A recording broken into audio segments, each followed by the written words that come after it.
introduce our second guest. The second guest of today is Ulrike Malmendier. Ulrike has earned one, but two PhDs, actually. One, she received at the University of Bonn in 2000, and the second one in business economics, which she received at Harvard in 2002. Ulrike has been a visiting scholar in distinguished institutions like Oxford, Max Planck Institute, at OGSB in Chicago in 2005, at Princeton, at Stanford, and since 2005 she's been at Berkeley, where she's now an associate professor of finance department of economics. Ulrike has published a fascinating book on the Roman publicans, exactly the title is Societas Publicanorum, 2002, and a long series of articles in the field of economics, especially contracting and on managerial practices. Needless to say, Ulrike as the ideal profile for our working group in comparative economics. Today, she will come back to the technical side of her research interest with a paper on the evolution of organizations in ancient Rome, the political and legal environment. Please join me in welcoming Ulrike Malmendier.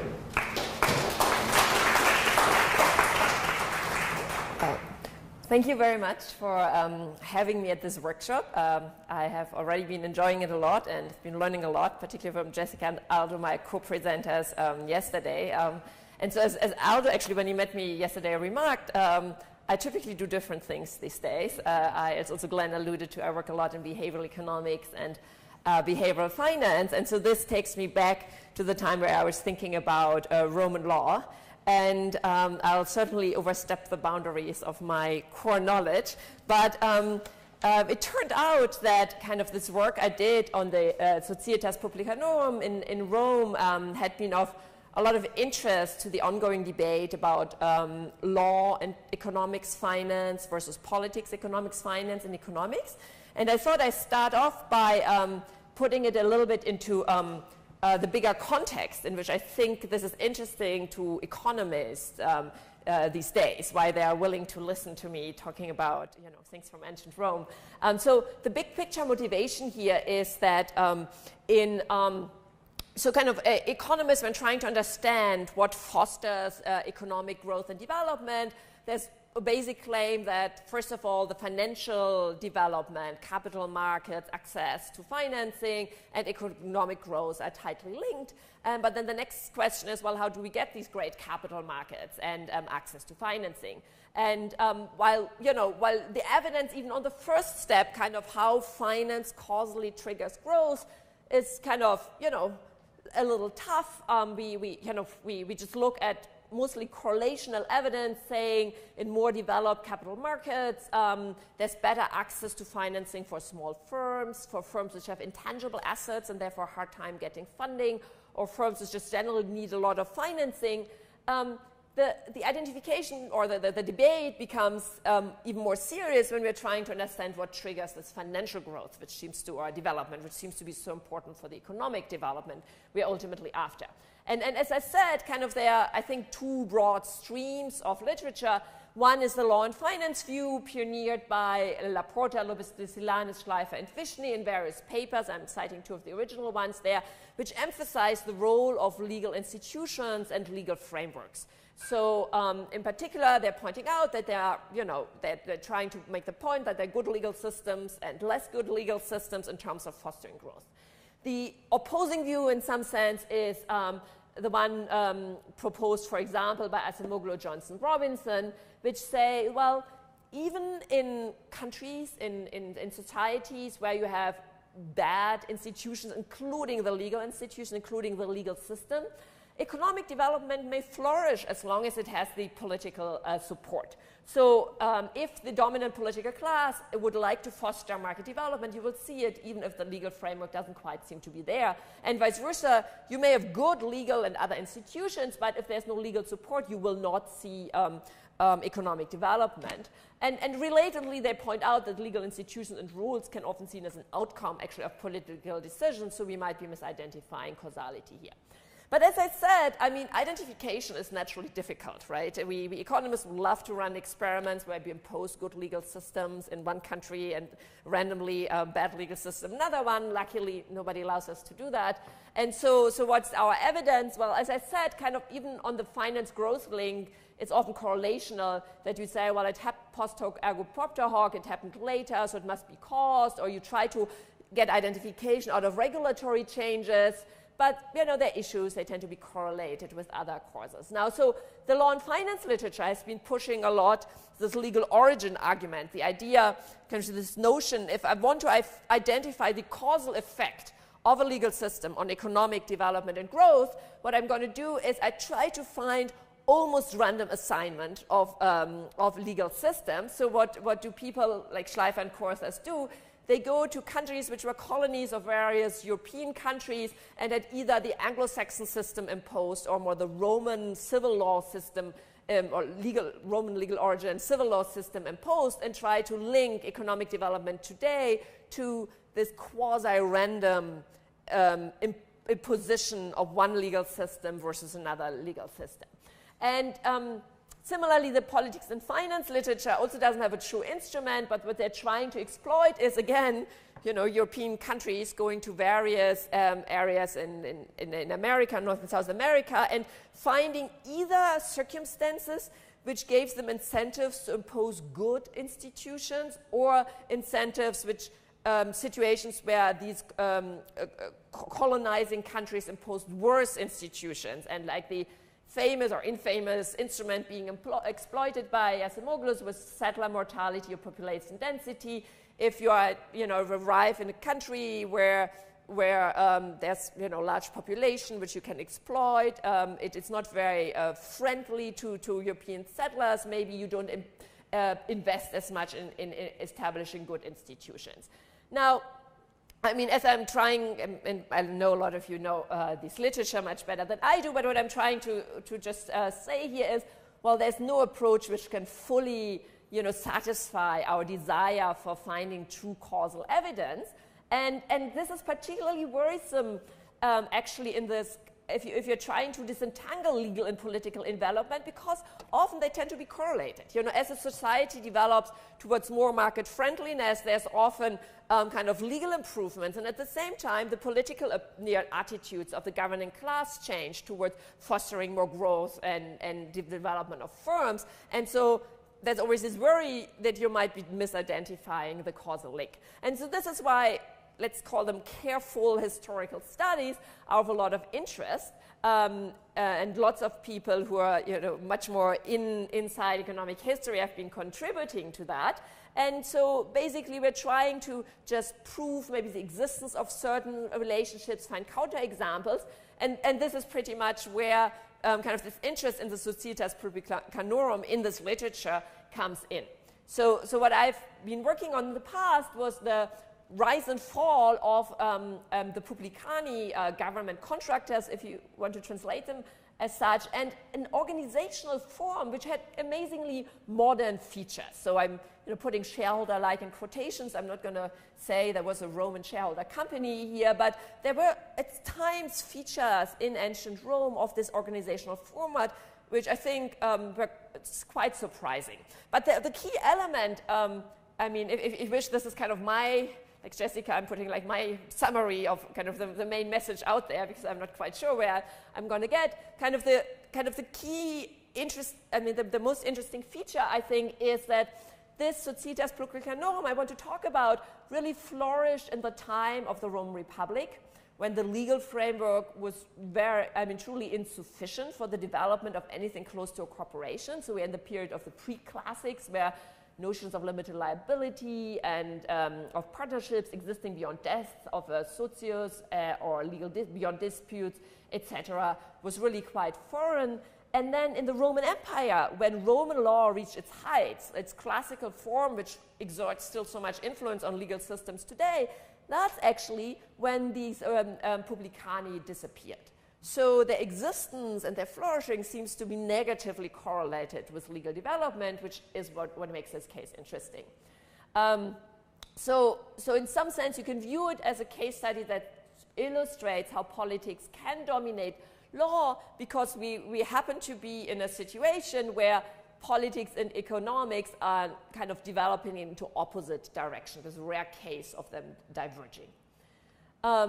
Also, just as an aside, I think, as somebody, so I'm most likely biased here, but as somebody who studied, spent some number of years studying Roman law, I've always been a little bit appalled of Roman legal origin being used as an instrument for rigid and less growth-promoting civil law today. And so I kind of, as a side point, I do actually, want to have 1 or 2 slides on illustrating well-known facts about the flexibility of Roman law.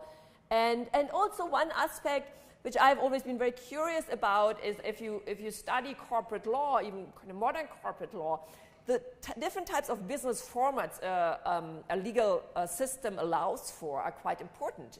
So there have been true innovations. I mean, in Europe in particular, with the growing, alignment of legal rules across countries, what kind of business formats do you work with, which ones become dominant. Also here in the US, there's been quite some development in that respect. And in the law and economics debate, this kind of innovation of business formats and the causal impact they can have in growth are not much of a topic, and so maybe this discussion also draws a little bit attention towards that. And then the last aside, at least among many of my economist friends, when I talk about the Societas Publicanorum and the shareholder type features, I think there's a lot of kind of surprise, because people typically associate the development of legal personality, separation of ownership and control, etc., with the East India Company, in particular if you also think about fungibility of ownership, traded shares, maybe the medieval commenda, which came up before, and I think there's relatively little knowledge that a couple of these features were quite developed at a certain time, also for the Societas Publicanorum. They then disappeared later, which is what I think is the reason why we're not so aware of it today, but I think it's kind of interesting to see that already 2,000 years ago, some of these features were actually did actually exist. So let me talk about these publicani I'm so interested in. So kind of as a background, so kind of this organizational format and these activities developed largely during the Republic, when kind of, I think, 2 ingredients were quite important. Well, with a republic, with elections and no continuity of political power in terms of the consuls, and also no stable, persistent, and large governmental bureaucracy. That came along with, an expanding country, which then seemed to have led, as the literary sources tell us, to expansive contracting of the government with private entrepreneurs. So one of our earliest examples of this kind of outsourcing of activities, which maybe traditionally many, you would think in ancient societies was done by the government, where, well, one example is a contract for building temples, 493 BC. A famous example is the geese feeding on the Capitol. So supposedly their honking saved the Romans from the attacking Gallic troops, and as a reward they got fed. And that job, it was kind of a public job, was outsourced to private entrepreneurs. There's some evidence on that. And then the delivery of the equicurules, the horses for the circus games, there's also some discussion about that being relatively old, maybe already 4th century BC. One reason why we think so is senators were generally excluded from this contracting business, but not early on, and that this delivery they were allowed to do. So people think some of these contracts are pretty old, but there's not huge evidence, and then it keeps developing in the second and third, second and first century BC, where there's really a mention in Livy and other literary sources about societates and like an ordo publicanorum, dealing with all sorts of tasks, which I'm going to talk about in more detail in a second.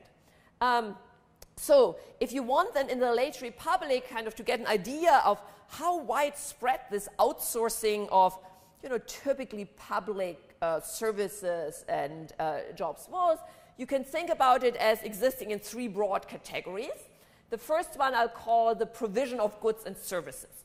So examples on which we have evidence from a lot of literary sources are army supplies, the construction, renovation, and maintenance of public buildings, including city walls, temples, theaters, aqueducts, etc., even the minting of coins, and all sorts of religious services which got outsourced, like the building of statues, the painting of the face of the statue of Jupiter on festival days. I think it was a certain red, which was also needed, the public funerals, and other public services, even like, you know, assembling the Centurion Committee by giving the proper signal. Second big group is the utilization of public property. So, you know, Rome would have, you know, lakes and mines, and they should be used for kind of fishing and mining, grazing on the Ager Publicus, and that was sold at a fee, outsourced to private entrepreneurs. And finally, famously or infamously, the collection of public revenues, poll or land taxes from the provincials, the portax, portorium, the tenths, including for agricultural product, including grains, the decuma, grazing fees, and inheritance taxes, and abuses of this extraction of taxes from people, in particular in the provinces, led to this notions of publicans and sinners, which we know from the Bible. Now, what really drew me also as an economist to this topic is that the way these contracts were given out is quite modern, like the way, you know, spectrum rights were auctioned off in the US not too long ago. The Roman government conducted auctions. So the censor, which I'm loosely calling the finance minister here, or his preco, would go on the Forum Romanum, the central marketplace, and conduct these auctions there. And it was actually very important to the Romans that it would, you know, take place there. As Cicero writes, it couldn't take place, nisi in conspectu populi Romani, so in the, you know, view of the Roman people, so there's no, you know, secret dealings going on. And then what was sold off are contracts typically for 5 years, and there were pretty refined rules on when you pay what, liabilities, possible legal actions, etc. And this seemed to develop so much that at some point, you have a long quote from Livy, where he talks about how during the Second Punic War, the government was really bankrupt and was hesitant to give out contracts to these private entrepreneurs for stuff like, you know, restoration of the temples or the circus horses and similar duties. The publicani came together and really urged the governor, no, please go ahead. You don't even need to pay us for everything. We're just going to do it, and you pay us later.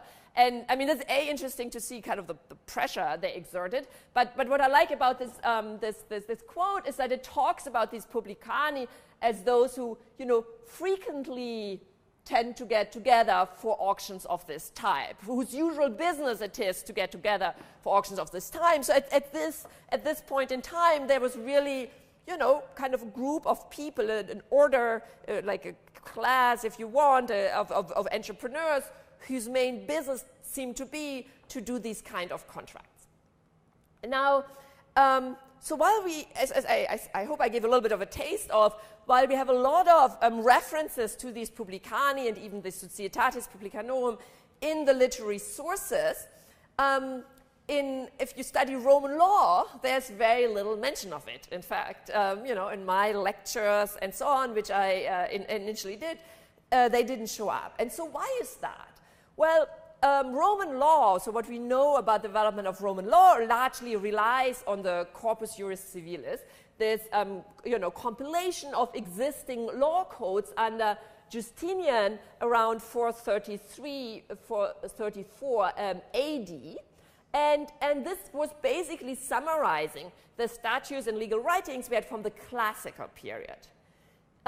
So we don't find any mention of Societas Publicanorum and reference, at most a reference to Publicani or like the Societas Victigalium, so meaning like just the part of the publican's business which was collecting certain taxes, but no idea of this really broad range of activities and the details of the organizational format in the Justinian Code. So how come? So that seems to be the reason why, I think Roman scholars haven't been thinking so much about it. So how come that this main source of Roman law doesn't talk about them.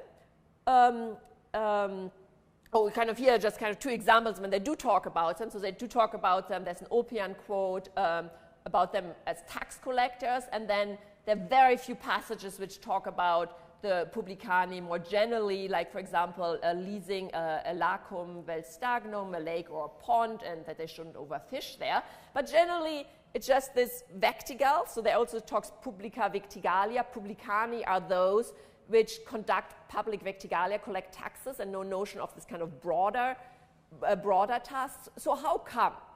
Well, so what we need to explain here is kind of a discrepancy between what the literary sources, in particular from the BC times, the kind of 1st century before Christ and maybe shortly afterwards, refer to, like Livy, who I've been quoting, or there's a Valerius Maximus quote, lots of Cicero quotes, etc., versus this corpus juris civilis. And so I think the way I think about it is that, you know, you have to put it in the context of how the Societas Publicanorum developed.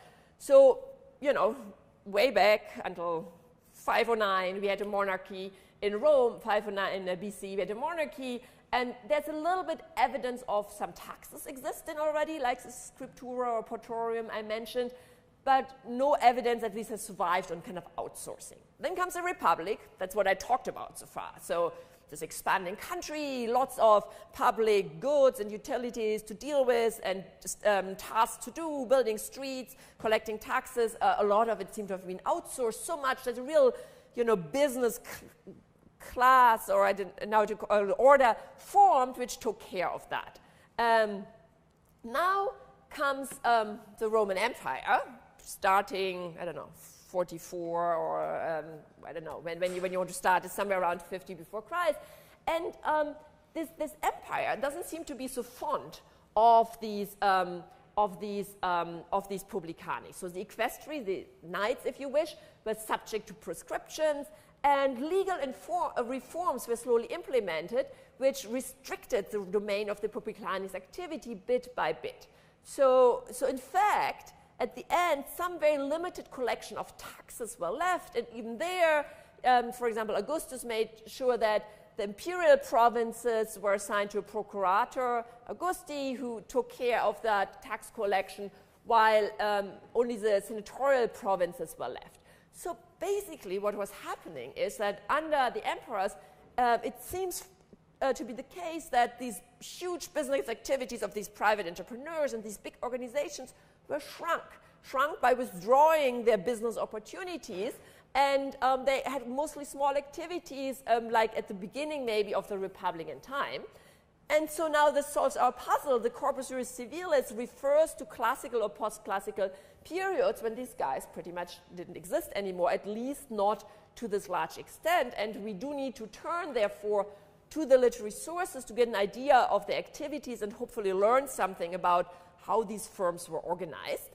And we have a second source. We have some primary legal sources left. So, for example, one I've been looking at is the so-called Lex Portorii Asiae, also called Monumentum Efsenum, which summed up the tax laws in the province of Asia, I mean Asia Minor.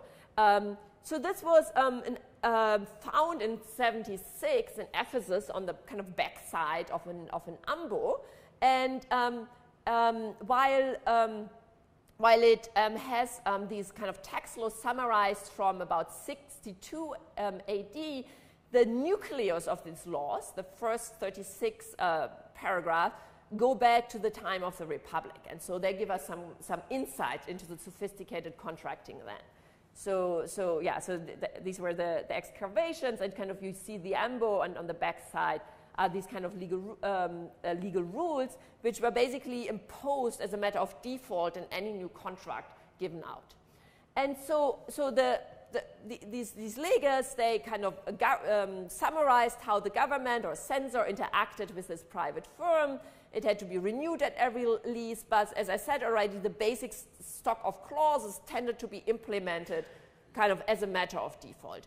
And so this Lex Portorii Asiae is a really very nice example which gives us a lot of details on a stock of these preset contractual clauses for tax collection in the province.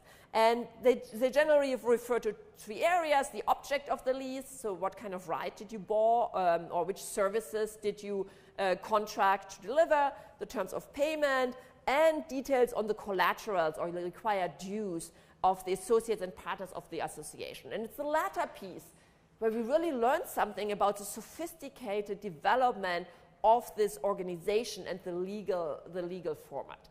So things we learn from this source and some of the literary sources are that the concept of representation seemed to have found a workaround, which didn't really exist. There wasn't a person which legally represented a company in the modern sense, but it turns out that the MANCAPs, the person bidding in the auctions, seem to be able to act on behalf of the other partners in the auction and some other circumstances. Another important piece is permanence. Like a corporation, ideally, we wanted to have a corpus which survives the individual lives or involvements of people, of partners, which was generally not developed, right? Generally, a contract with a partnership was a contract with the partner. So as Gaius, for example, says in the digest, if you contract with a societas, you are contracting with a certain person, a certain persona.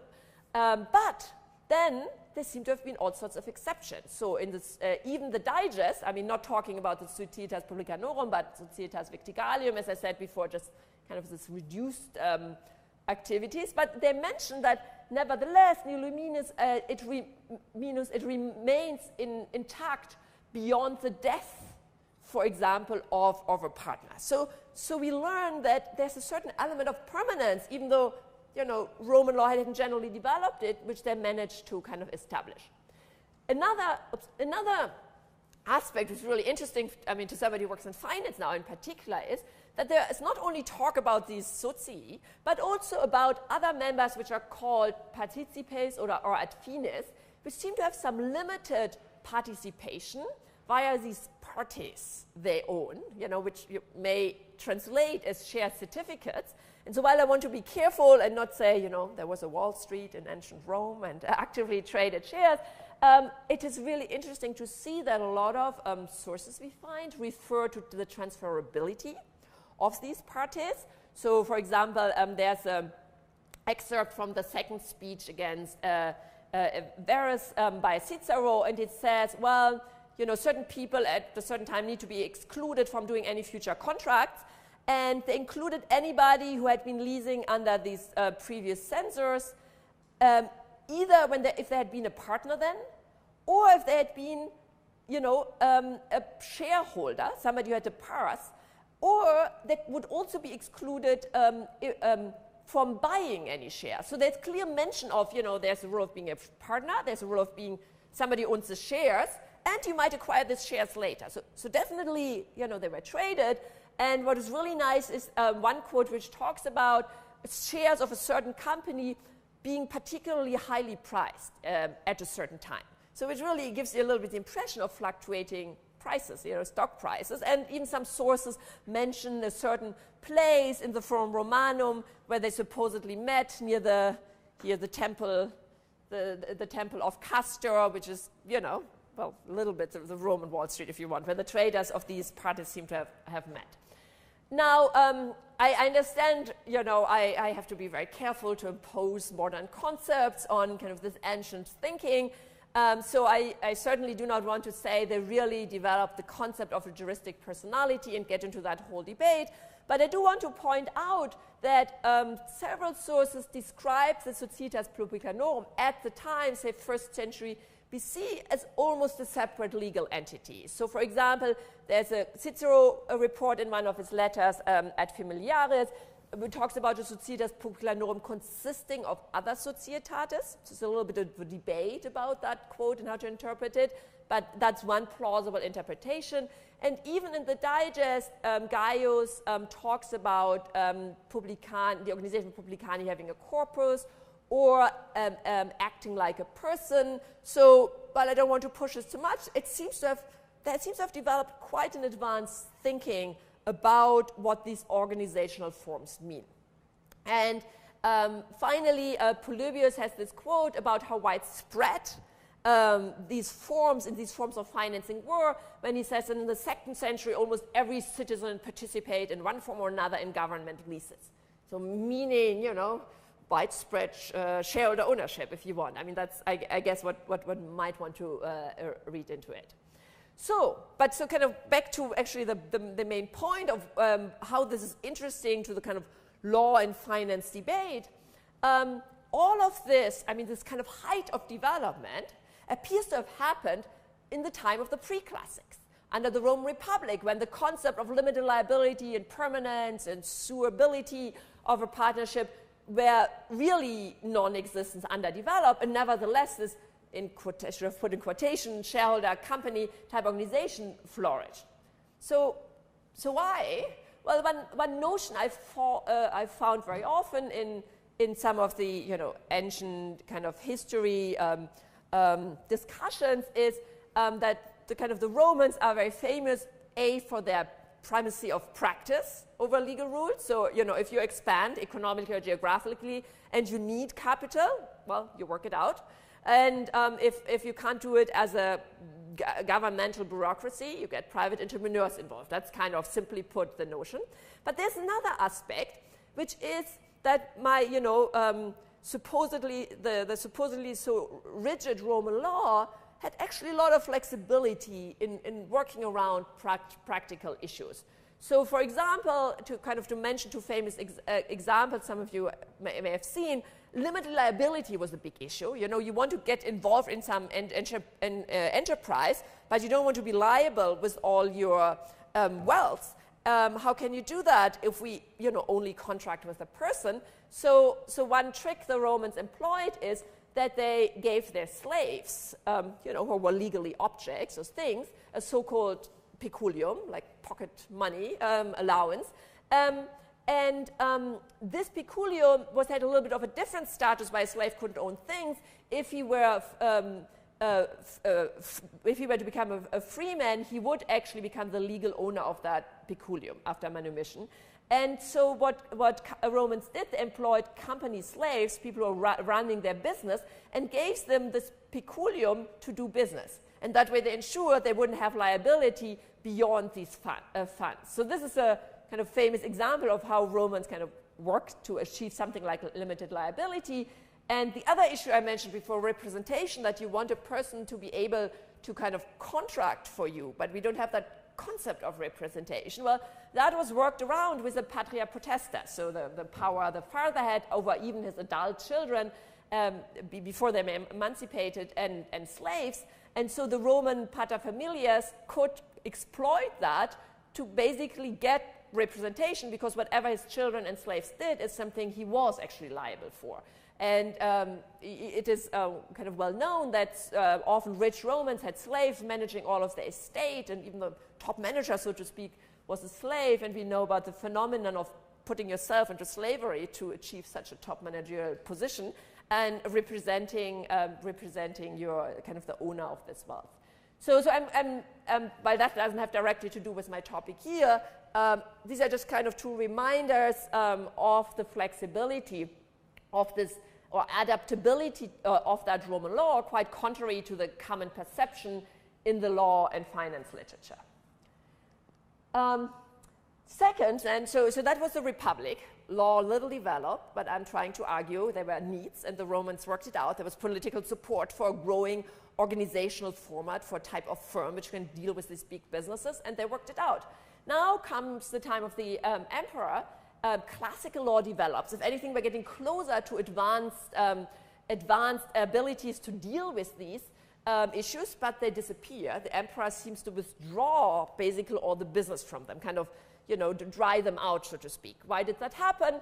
Well, some common speculations are that the emperor, you know, first of all, he developed more of a stable bureaucracy, so he could take over some of these big economic activities.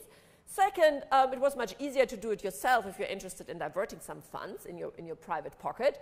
And also maybe some notion of emperors disliking to have been big wigs in the country, which, you know, relates to the history of the publicans actually being not so interested in politics.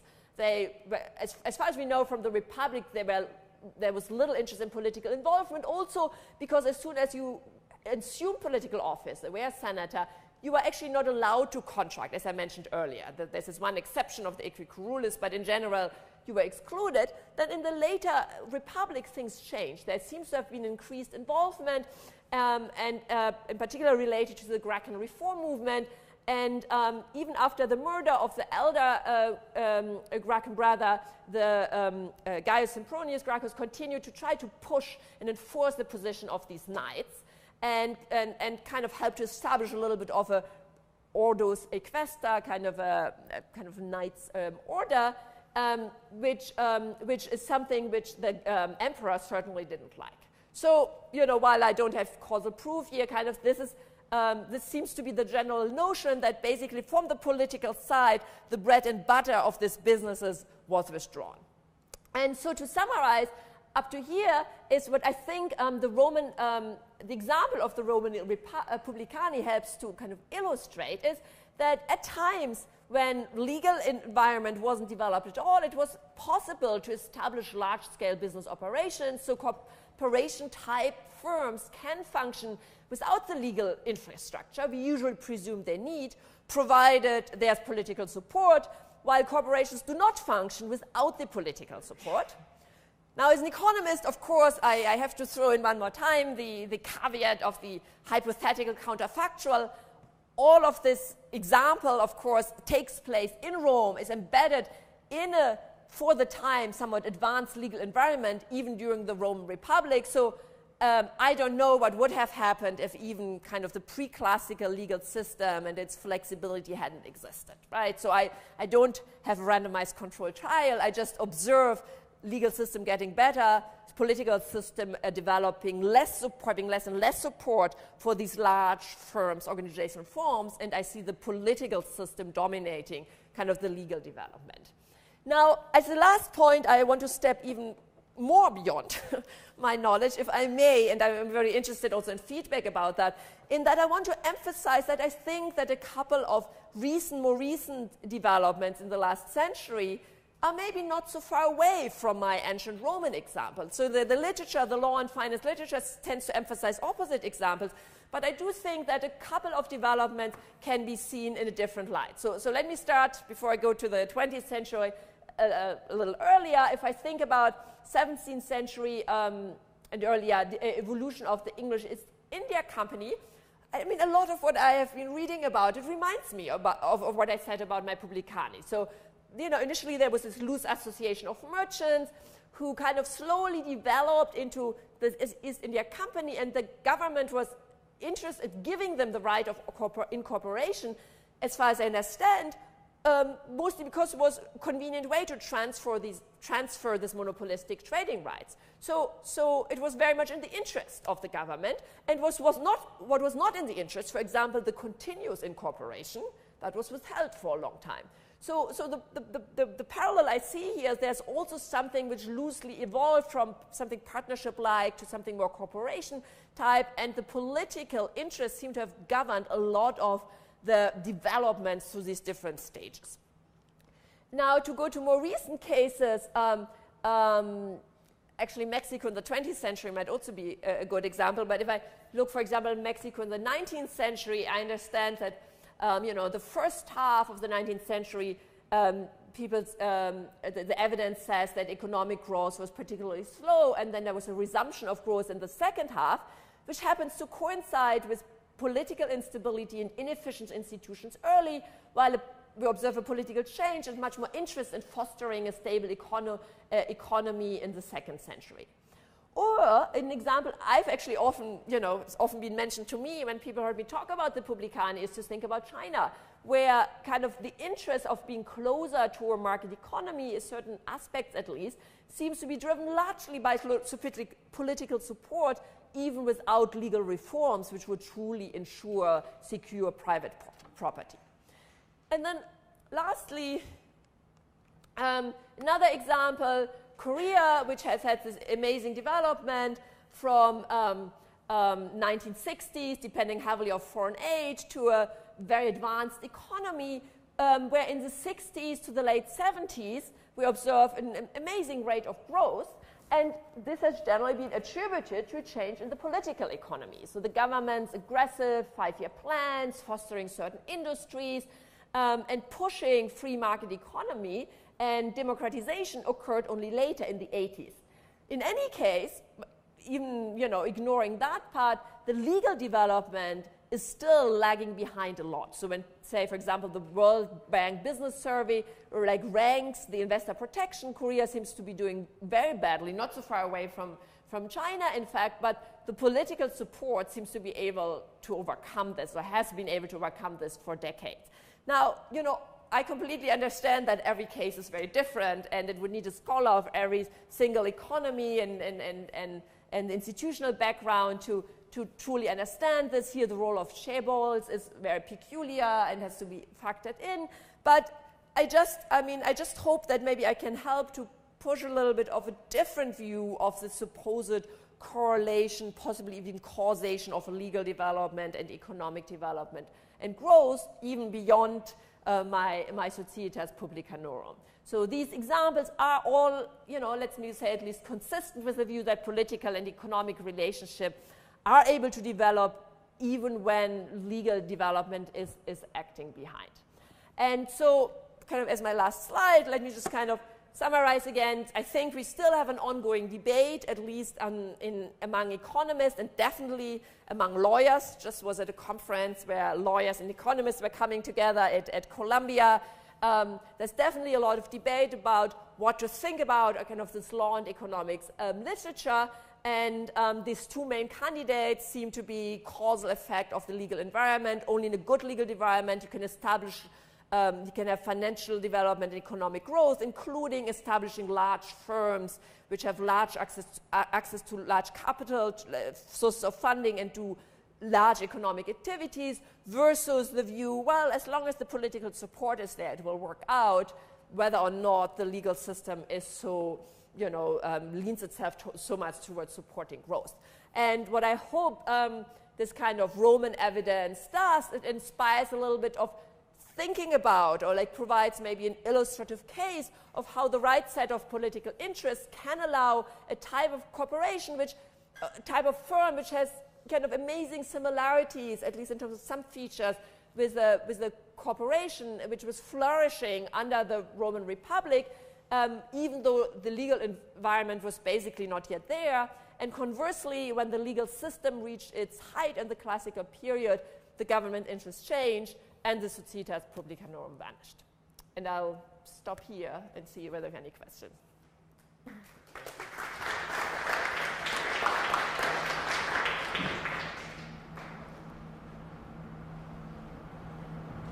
Well, once again, probably I will give me the privilege of asking the first question. In fact, thank you for this wonderful paper, and there is much to think about. There will be certainly many questions. What strikes me, and really it's a question, not just one clue to give any kind of answer, and I hope that you'll be able to help me. How is it possible that when we reach what's supposed to be the most favorable period of the Roman state, the empire, well, suddenly they don't develop the system. Well, because what might have happened, this happened counterfactual, of course.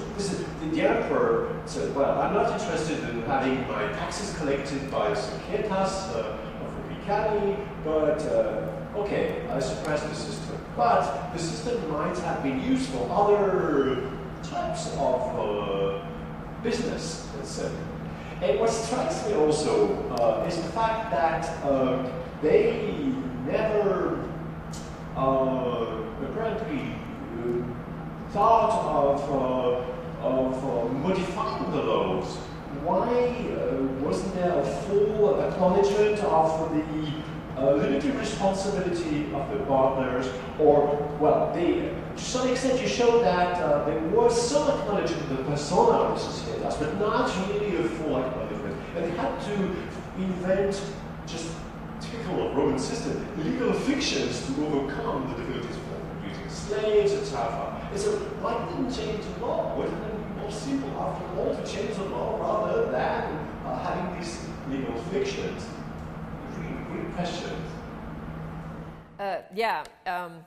Excellent question. So, tell me if I'm misreading your first question, but the first part I understood as saying, well, so the emperor might not have liked it so much anymore that the publicani collect taxes, so maybe that's something he wants to do himself, partly for the motivation I mentioned, that it's if your own employees collect them, it's easier to just put some in your personal purse, so to speak. But then also, it's something I didn't mention at all, and which is typically mentioned, say in Badian's work on publicans and sinner. Well, these publicani had become quite infamous in their attempts to extract too much taxes and quite hated. And so in a lot of these older historical analyses of what the publicani did, or more generally the switch from their republic to the empire, the emperors are kind of greeted as this benevolent new governors who make sure that these abuses stop, which may have led to a lot of unrest in Rome. So in other words, we can, whether you take my more, I don't know, economic or egoistic interpretation or this more benevolent one, we can see lots of kind of reasons for them kind of reducing that. But what about these other businesses, right? Why do we need to not give them the mines anymore, or the fish, or the grazing, etc.?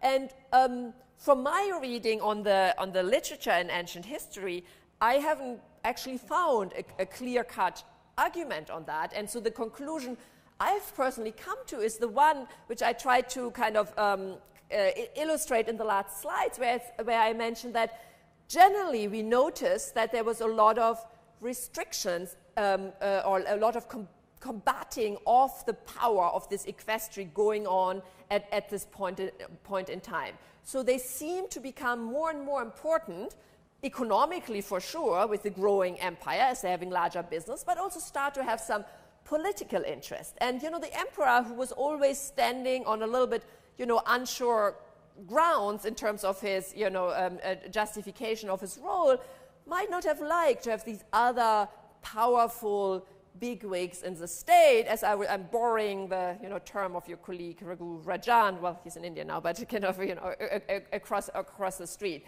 And so this worry about the own position of power and trying to make sure that they're not too powerful other players in the state is, for me personally, kind of the most convincing argument I've found. But I'd be very interested in hearing whether there are other views.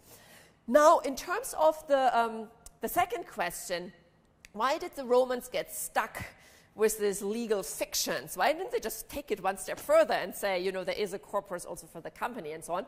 Well, that is a big question. So at least if I studied Roman law in Germany, in my Roman law textbooks, there are whole chapters about why these really creative engineers and clever developers of systems weren't able to push the legal system one more step.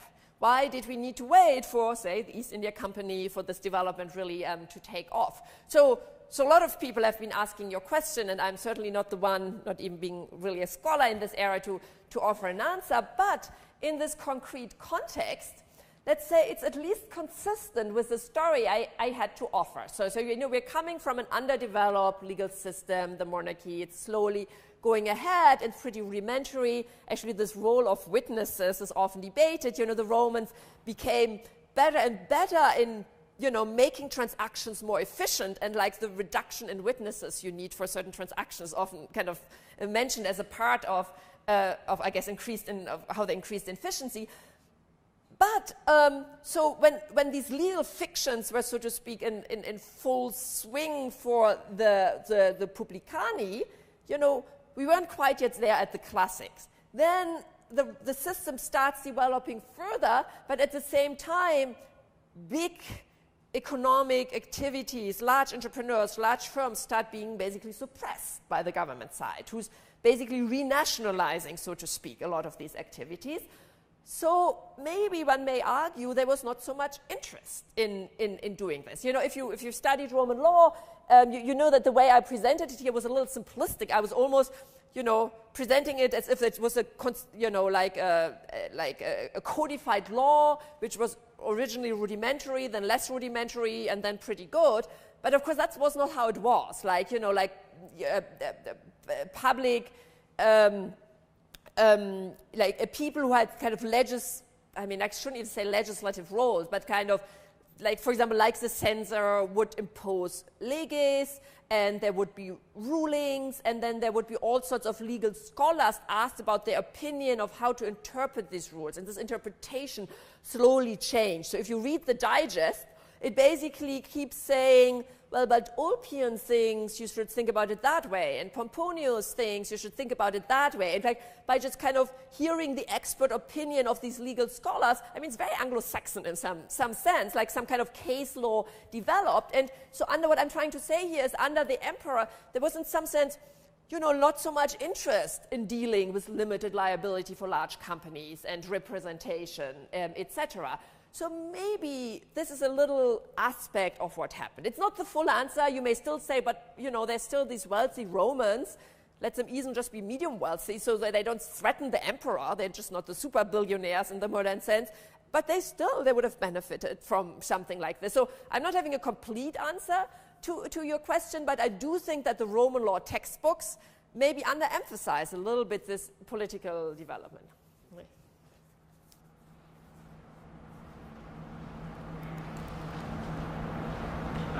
Ulrike, I was wondering about two things. First was a big part of how Acemoglu and Robinson portray their somewhat superficial coverage of the Roman period in about one page in the book is to argue that sort of, you know, a la Star Wars, there's this great period under the Republic, and then, you know, everything started going to hell the moment that the empire was set up.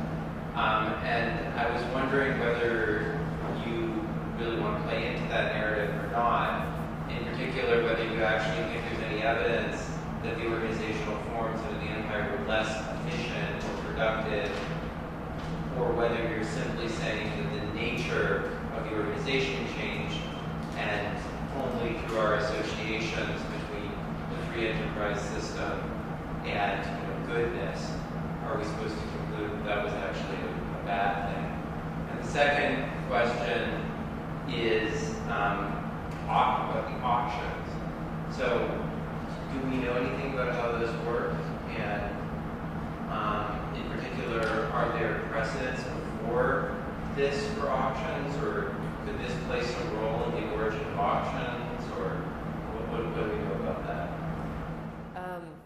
Yeah, on the first one, this is a very good point.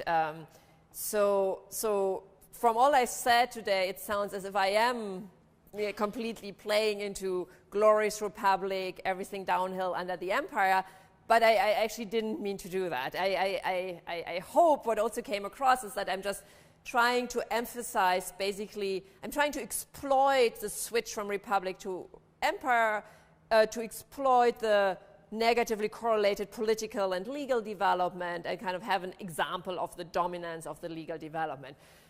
Instead, I would say, and that's no news to historians, that I mean the empire came along with giving fantastic growth opportunities to Rome. There's a famous period of the long-lasting peace under Augustus, and later there is the amazing build-up of infrastructure throughout the empire, and this was not existent under the Republic yet. Now, to assign causally, you know, which format is better is incredibly hard. We are just in a period of enormous growth under the empire. So if you're just kind of, you know, getting one new province after the other, I don't know how to compare this enormous kind of growth in economic activities to a republic, which was also expanding, but not yet in that same dimension. So in fact, in particular, the kind of somewhat earlier historical, I think, treatment would emphasize quite the opposite, how the emperor brought some stability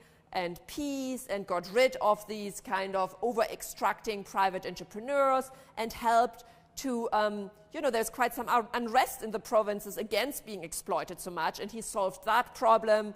that incentive problem, kind of very modern debate about the limits of privatization in some sense is embedded in this.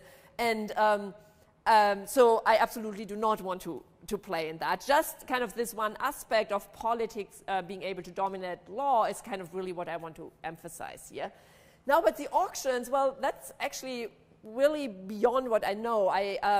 In terms of the kind of the papyri we have from earlier Greek periods, I do believe there's some mention of auctions already there, but would somebody, I don't know, something that would need to be, I would need to actually look up, so probably somebody here knows much better than I do. I don't think it's kind of, in any sense, the origin, but it is quite interesting. I mean, we do have also the other aspect of your question which you asked, which I can answer, is how were they conducted. So literally, you know, people were coming together and you would have rising and you would have declining auctions. So if you're bidding, say, for the rights to extract from the mines, you know, there would be a rising auction. If they were selling the right to the contract to build, say, a street up to Germania or something, then, you know, the person with the lowest bid would win.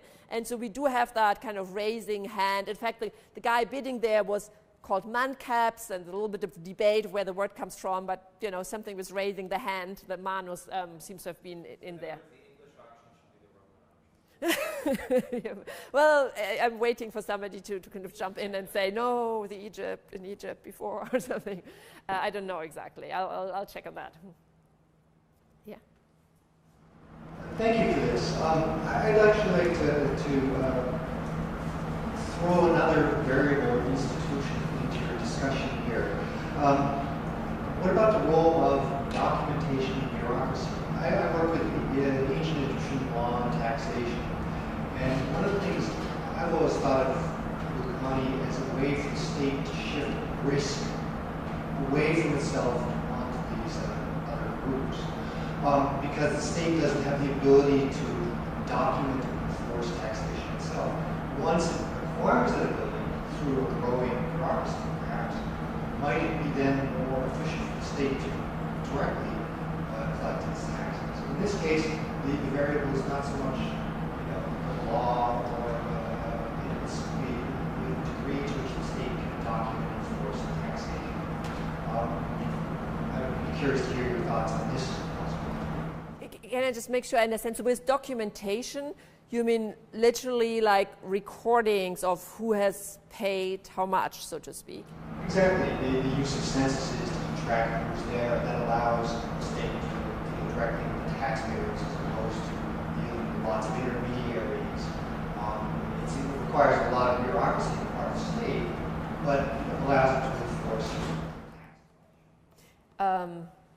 Well, that's extremely interesting. I have not thought about that, and so not knowing anything about it, but I think I can infer that you're saying there was quite some development going, say, from the 1st century BC to AD in ability to conduct censuses and document. So that's very interesting, something to think about. Now, of course, at the same time, there was also this withdrawal of the other activities, right, which kind of lends itself to the interpretation that more generally we didn't like to have these big entrepreneurs.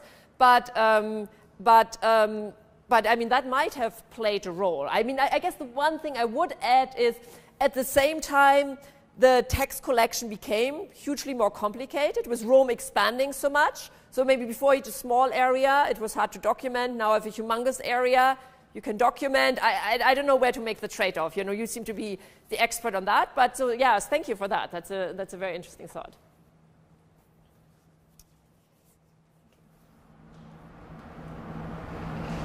To follow up on this, farming out of tax collection was, of course, also a feature of early modern Europe, and particularly in France in the 18th century, I know a little bit. And there were debates within the French government at the time whether we should be using farming or not. And two of the issues that came up frequently, one of them was this question of asymmetric information. That is, how does the government know where tax revenue is and how much transactions took place and so on and so on. The second issue was the question of moral hazard, which is it's fine to have a bureaucracy, but how do you know that they're doing their job or stealing? So that aspect, it's not enough to have a bureaucracy, you have to have honest bureaucrats. And there's a whole historiography that takes as given that private enterprise is bad, so tax collectors were bad, and that bureaucracy, government bureaucracy is good, and they're obviously by definition honest and hardworking, but that's not such a good thing. Yeah, no, I completely agree. In fact, in some sense, I think a lot of the debate about the publicani, both kind of historians like Badian dealing with the kind of the Roman kind of farming of tax collection, and the more modern, like in France, also in Germany from Prussia, I found a couple of kind of more local taxes being found out. They do emphasize a lot moral hazard, but it's the other one they emphasize so much, that they kind of don't question that these bureaucrats do, well, at least whatever their boss tells them to do, which might be either the law or, I guess, under the Roman Empire, and at some other instances maybe to, just give it to him, so to speak. But they emphasize only how these private entrepreneurs would always have incentive to extract. They paid a fixed amount. Now, obviously, they want to extract as much as possible. And so that incentive misalignment is actually very much at the heart of the debate. So I think it's a very good point to point out, say, well, there's also another moral hazard problem. What are the incentives for the people in the bureaucracy? And I've seen in the literature I've read, I've seen very little discussion about that. And so I should, I think a lot of my talk was in some sense downplaying the moral hazard issues, but the only reason why I'm doing is that it's kind of the default. If you read the secondary, the 20th century, early 20th century literature dealing with that, and if the default is the emperor solved the moral hazard problem of the entrepreneurs in some sense by taking it over himself. And so I want to, emphasize the other aspect without saying this isn't at play. And yeah, and thanks for pointing out the very different moral hazard problem about which I've read much less, I have to admit. You began your talk by discussing capital markets and how these kinds of institutions are associated with the development of capital markets. And we know that's true in Europe, that these companies that you refer to in the 17th century are also to do with the birth of what we call stock markets and capital markets in a formal sense. But they're also, they've been criticized, and in the literature it's not so clear, it's not a straight line. The capital market as such developed, but then these companies themselves are associated with, in the case of Britain, with despotic regimes. The Stuart dynasty suggested that in the presentation, that the point was to pay off for the crown to profit, since it didn't have proper tax. It couldn't get proper tax revenues, or if it did, the king got his head cut off. So this was a way of having state crown revenue. It's sort of the grand narrative of liberalism. It's not a good guy. He's a British East India Company. And the literature of the Dutch economy talks about how until the East India Company was founded, the Dutch, because they were more republican, in fact avoided these joint stock companies. It was only the English who used them to trade in Europe, the Baltic, places like that. And then when the Dutch get involved in East Asia, Southeast Asia, they use this system. But it's not a very liberal or transparent system. It's very despotic, violent, totally untransparent. Nobody out in the bookkeeping is hidden from everybody. They all just make profits. So it's not really a good thing. And of course, then you have the bubbles, the South Sea bubble, particularly in the French case. They attempt to do something like this with John Law. And so some people argue to set back the whole because of the Bubble Act. And then, so it's a very twisted kind of sort of path.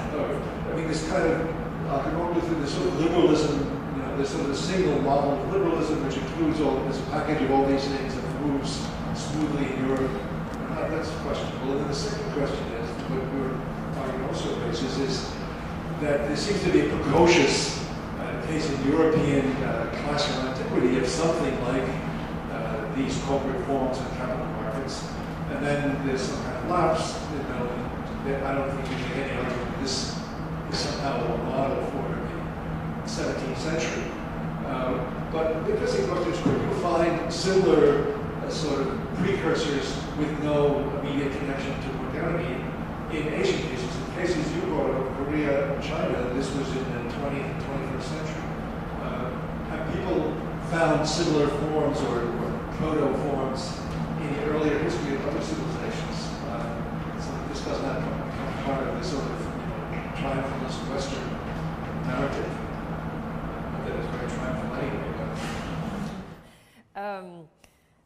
Wow, so at least with the second part, I was clearly overstepping any knowledge boundaries again. But so on the first one, yes, I completely agree. So I kind of started off saying there seems to be this relationship between the development of financial markets and economic growth and development, and kind of in some sense implicitly maybe it sounded like saying welfare and happiness, etc. And even there I was saying, well, the relationship is, you know, in terms of modern standards, of course, a relationship maybe not perfectly established. But let me not get into that, is somehow what I was trying to say, but let me get into kind of the debate kind of below, saying, is it law or is it finance? And so is it law or is it politics, which gets to finance and economic growth? And all I'm doing is kind of casting a little bit of doubt on the causal effect of the legal rules. But kind of, as you're pointing out, whether these more developed capital markets are so clearly the kind of the thing to aspire, or whether negative implications, whether twists in the development, is something I completely blended out from my discussion. And I just alluded to the fact that maybe the evidence isn't kind of as clear-cut as maybe some people represent. So I agree with that, and in some sense I'm just kind of, you know, constricting myself to a different problem. Although at the same time I want to say, and you reminded me, I kind of forgot to say, well, at the end of the day, I talk about this development, about this organizational format. I'm not really talking about capital markets. I'm not talking about how big capital markets were. I mean, there is this notion that what was so great about the Societas Publicanorum is if they had these parties, and if Polybius is right, that almost every citizen was financially involved, yes, that did mean better access to external financing, and that made it possible for these companies to exist. So I'm actually, you know, I do link a little bit to financial development, but not at all directly. And so I'm, in some sense, whether it has to go through the finance channel or whether we're looking directly at economic growth is a little bit, you know, orthogonal to kind of the main story I'm telling, or the main point I'm trying to make. But I, you know, completely agree with you that we should be a little cautious in our view of the development of capital markets. Now, on the second, similar precursors, well, yes, I'm learning all the time about it. You know, now that, I mean, given that I wrote this book and occasionally I'm invited to present about this, or pushed to translate the book in English finally, which I should, I mean, it is actually English translation, but to publish it, I get to review, you know, books about bazaar economy versus something in kind of ancient Rome, etc. And I learned with a lot of interest about similar features. I learned in the talk today there was this comparison with the commenda between, I'm mispronouncing that difficult word with S, I didn't know about super. And so you're probably right, but I'm just really kind of learning about it and kind of to broaden our, and I think it would be wonderful if, to the extent that it's acceptable among historians, I don't know, it's accepted to kind of try and collect all the different sources we have from Asia, Middle East, and kind of European countries, etc., on early formats of this, and see which ingredients of what we typically want to see in a modern corporation, which allows easy access to external financing and permanence and liability restriction, etc., which elements were implemented where? And under which circumstances did they develop? Can we kind of learn a little bit more which aspect was fostered, rather than just saying, okay, East India Company is kind of the origin of the Shelter Company, and kind of stop it there. I think that would be really, really wonderful for economists, particularly people in financial economics. So if you or somebody else, you know, can go out and do that, I would be thrilled. This was unfortunately the last question, and thank you, Ulrike, once again for this very quite illuminating paper, and love to come back to explain us the next development of your research. Thank you so much. Thank you very much.